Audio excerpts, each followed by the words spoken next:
Hi everyone, Cunas atáisih Saoirse de Puir is anam dom agus é seo mo hógascí David. Cunas atátí David.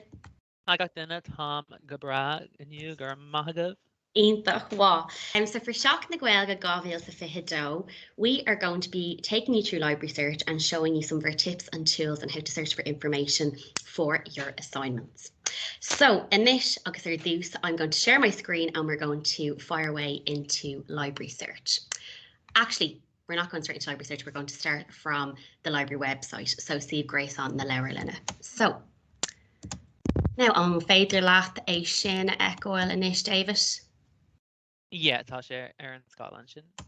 Ionta gwa, so ar dús Thomas I géirí focail nó terma éagsúil a aimsiú maidir le the quick taide nó maidir le the topic. So you want to be able to identify a keyword or a search term that relates to your topic or your research. So sa sampla sin ranning muid an terma sin sustainable teaching chun altana nó rudí mar sin, like fuinsi a all arás. Cínta se. So inéis táid chun dul isteachadí an catalog so táid search around on seo. So straight away we can see that we have way too many results. So a nummercha 30 agan inis. And we need a way to be able to reduce that set of results so that we can identify the relevant journal articles and also be able to go in and read them. An tip amháin atá agan ditse ná is féidir leat na filter éagsúil a ronig chun de cuid 30 a Leideanna. So David, an bhla dul tríd beidir cúpla cín na filters iontach. So tá cúpla rá an ar dús. So chun an text omláin ar all arás sa Cuardaigh sin, clicáil ar full text online agus mar sin ba tú cinnte nach bhfuil tú ag fáil arás like shock is Rudí nach bhfuil. Yeah, cínta. Exactly. Agus an dara ra sin ná chun clicáil ar scholarly agus peer-reviewed fuinsi. So mar sin ba tú ag déanamh cinnte go bhfuil gach rud atá tága arásted de caiid an ard agus de caiid an scoláirta.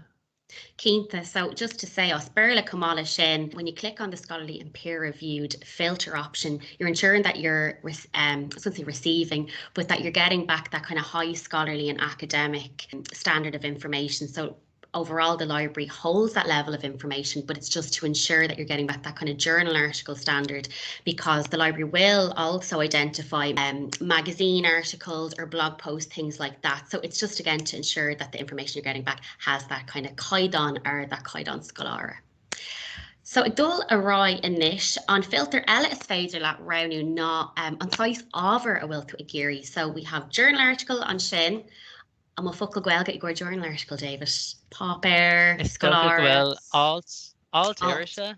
Alt-Saoirse, ionta cumá. Féidir like, you know, in our támuid ag caint faoi rudí acadúil bhfuil cúpla focail eile, but I would say Alt-Saoirse. Iontach.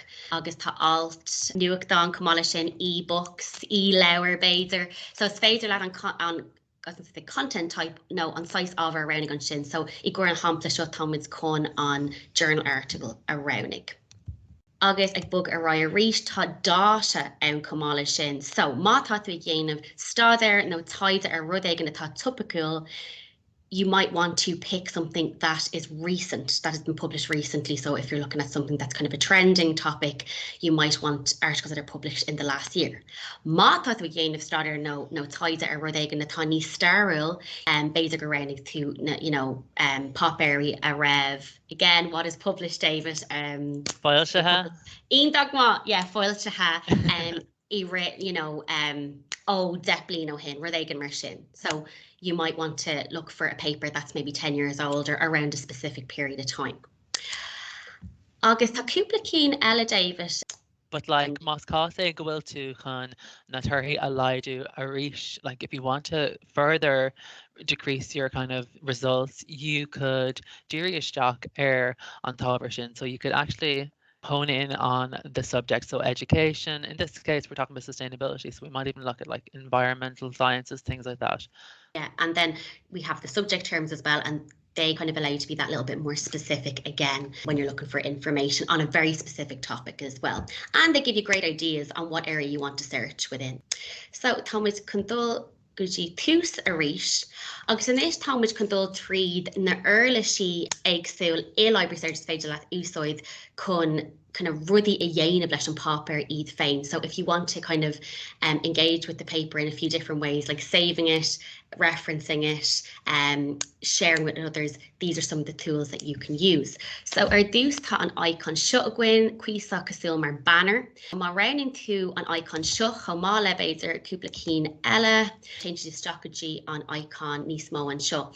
Agus tá tú an paper sin ó cúpla paperí a hábháil bit féin. So if you want to save this paper or you want to save a few other of the papers that are of interest or relevant, you will select this icon here. It's just a really nice and handy tool. Agus like leis an symbol sin the chain link essentially tugann sé sin dit nasc den halt. So it'll give you a link or a URL. I think it's called permanent link there. So you'll be able to access the article at any stage. Ítach agus tá tú announce é sin a ronig or a roint even le the cuid leichdóirí no the cards or cosúla sin.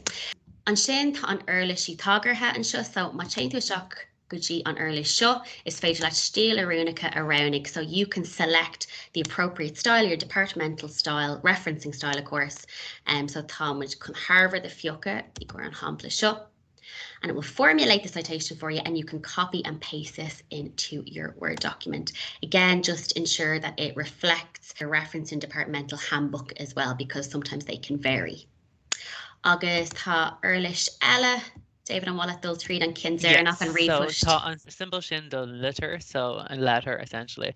Now click on to sin tugann sé like on raibh sin chun on alt Fiola hagad féin. Yeah, Fiola agus a roint, yeah. Yeah, so tá cúpla slíana a bhfuil tú an paper sin a úsáid, so dit féin chun é a hábháil nó é a hagart agus cumala sin é heola ragadú the quid cards and a group egg and a will twig over le. So there are a few other actions here as well, but these are the referencing management tools and we will come to them another time. At the moment, we just want to go through some of the tools that you can use. So on Cuardaigh agus an Kinzernach a woman's can rá na na paperí seo tá an tidal an seo agus fecinn tú preview. So má round into preview, fecinn tú alt beag an seo, so you have a small little abstract that tells you a little bit about the paper itself. So kind of ólas general to mother le an paper sin. But also, if you come down further, you will see some of the subject terms. So if you're finding it hard to identify keywords or subject terms around your topic, you're running out of them, or they're not really getting you the information you need, maybe identify some of the subject terms that other papers, relevant papers, are using, and you'll be able to use these as part of your keywords in LibrarySearch. So sin tip eile atá gin díobse. Díobse, yeah. So tá sin tip eile atá a gin díobse nuair atá tú ag úsáid LibrarySearch.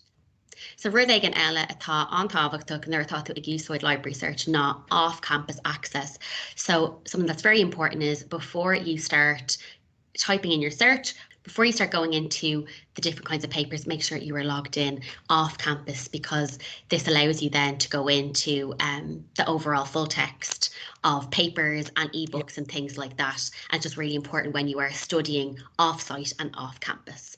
So the last thing we are going to show you are some of our supports, our takeíocht, our comát le, our acfini éagsúil, so some of our resources from the library website.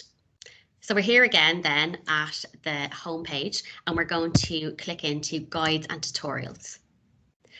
So támuid chun all guides A through Z around the sin, and you will see some of our supports and resources here. So we have a guide successful searching here. Everything is alphabetized as well. We have a guide on referencing and avoiding plagiarism, and chomala sin, we have the subject guides as well. So you can have a look in there that holds information and resources specifically around your subject.